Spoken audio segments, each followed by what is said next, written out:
Hello. I have new information from the notebook. I went into meditation for you guys this morning and I said, listen, tell me what the people can know. First, are there more dates? Are there more dates? And I saw like popcorn happening in December, which means lots of big events and lots of big like, oh crap, things happening. Not like, oh crap, like we're doom and gloom. Oh crap, like, oh my God, that's huge.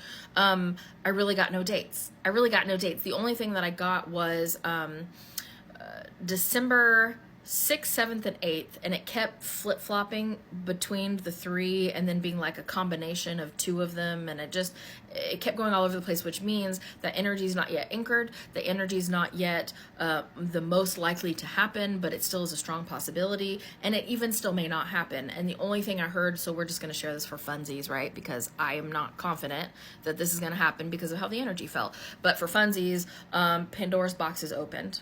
That's all I heard. So we'll find out together whether that's a thing or not. And I saw whoever opened Pandora's box goes, and their energy wanted to snap the lid shut because they instantly regretted it. But you can't close Pandora's box. It's too late, fam. So we'll find out together. December 6th, 7th, or 8th combination bleeding over into, there's so many possibilities. Also, when I channel dates, somebody asked this, I channel dates from my perspective. I'm in the United States, so it's from my perspective. So if I'm saying the 6th, but you're on the other side of the international date line, then that's the 7th for you, okay? Just to keep that clear for the future. All right, here's what they said that everybody needs to know for right now. And these are amazing messages.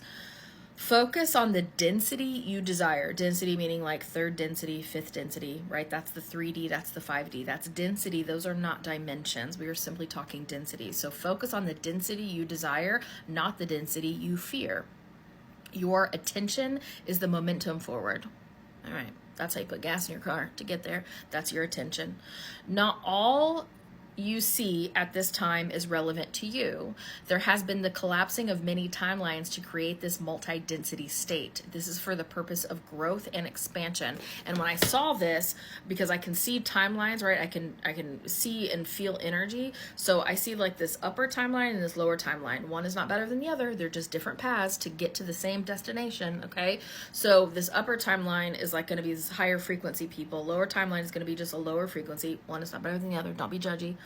And in those, I saw there's many branches of the higher and many branches of the lower, okay? So that's why they're saying upper timelines and lower timelines, okay? All right. The upper timelines are reminded of their lower frequency energy that has yet to be healed.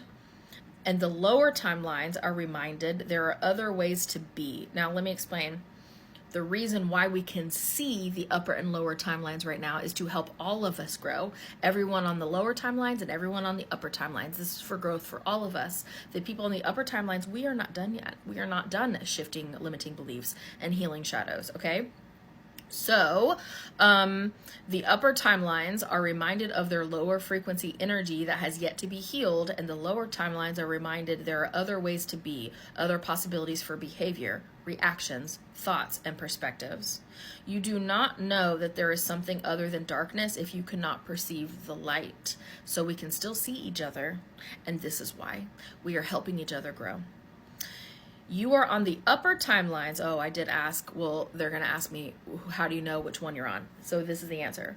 You are on the upper timelines if you can perceive the possibilities of change that result from the higher frequency energies of love, acceptance, and the focus of human similarities. Okay, so it's like focusing on how we're more similar instead of focusing on how we're different. These are upper timelines. Continue this path by allowing others to learn at their desired pace. And then I heard you have to love people where they're at instead of where you expect them to be, right? Because where you expect them to be, that's actually none of your business where they're supposed to be. Okay. You are on the lower timelines if you prefer force and control. And listen, the verbiage that Spirit uses is insanely specific. So you can sit here and try to translate this all day long, but all you're doing when you're translating the word Spirit is saying is making it fit your current belief system instead of letting your beliefs expand out to learn something new so you can grow. So don't be sitting here trying to translate this because you're going to miss the whole dang message, okay? It's really important to not translate. So when I said the upper timelines you're on upper timelines if you can perceive the possibilities of change. That doesn't mean that you know how they get there. It just means that you can see how things can look better. You can see the possibilities, okay? You don't have to understand how we get to it. You can just see the possibilities, okay? You're on the lower timelines if you prefer force and control. If you are unable to see the equality of all souls. If you are unwilling to examine your thought processes and are only allowing of what works for you. If you are highly focused on differences, like of people, and allotting categories for those people which you deem lesser than yourself, okay? So if you know something doesn't work for you, and then you go, oh, well, nobody should do that thing because I know that doesn't work for me, that's a lower timeline energy, okay? But don't panic, because here's the next part. All people still are able to shift timelines at any moment. The doors have not closed on this flexibility for as long as you can openly perceive the other options, for as long as you can openly perceive the higher timelines and lower timelines at the same time, that you are able to choose them, right? And you will still be able to, even when you can't perceive. It's just, it takes a little bit more energetic effort to shift. You can flip timelines right now with exceptional ease because we are all existing in the same space. Many of you are popping in and out of densities, remember, third density, fifth density, as rapidly as static on a television. And I literally saw that. I saw like hundreds, thousands, probably infinite outlines of bodies, and they're just like popping in and out like static, like fizzling out and then coming back in, right? And that's people saying, I'm choosing 5D behavior, I'm choosing 3D, I'm choosing 5D, I'm choosing, right? And you're doing both all the time. And I just looked at the phone and it's 111 my time, and I love that, so I'm sharing that with you. So this popping in and out of densities as rapidly as static on television, this is adding to your feelings of chaos and instability. For as long as you attempt to choose both the high and the low, you will remain in limbo.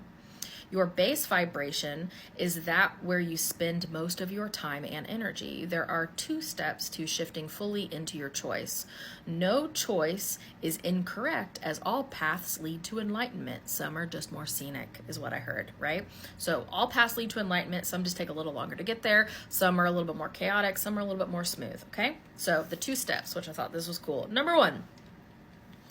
Focus only on where you want to go and be not concerned where others are going. And that's how you know it's from freaking spirit, because be not concerned.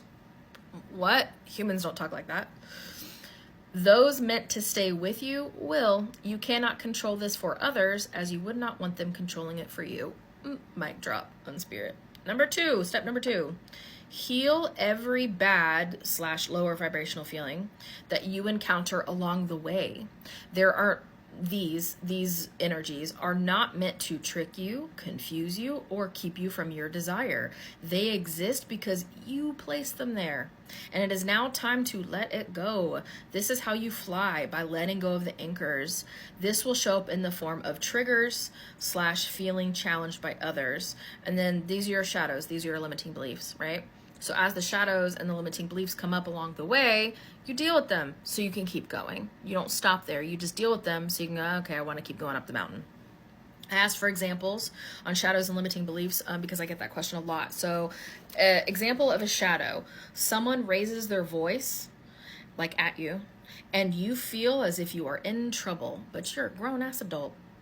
You feel as you did when you were a child. You cannot be in trouble. You can only be on a different frequency than the other person. This is just a misalignment between you and the other person, and shadows are showing for both. Okay, that's a shadow. An example of a belief, a limiting belief, is a limiting belief: you must work hard to earn value. And if this means respect or money, it doesn't matter, value. This keeps you looking for ways to make things hard. When you believe this, it keeps you looking for ways to make things hard, when the law of energy determines all things in alignment are easy because they are aligned, and all things hard are out of alignment by definition. So good. Let me know what you think. Drop in the comments.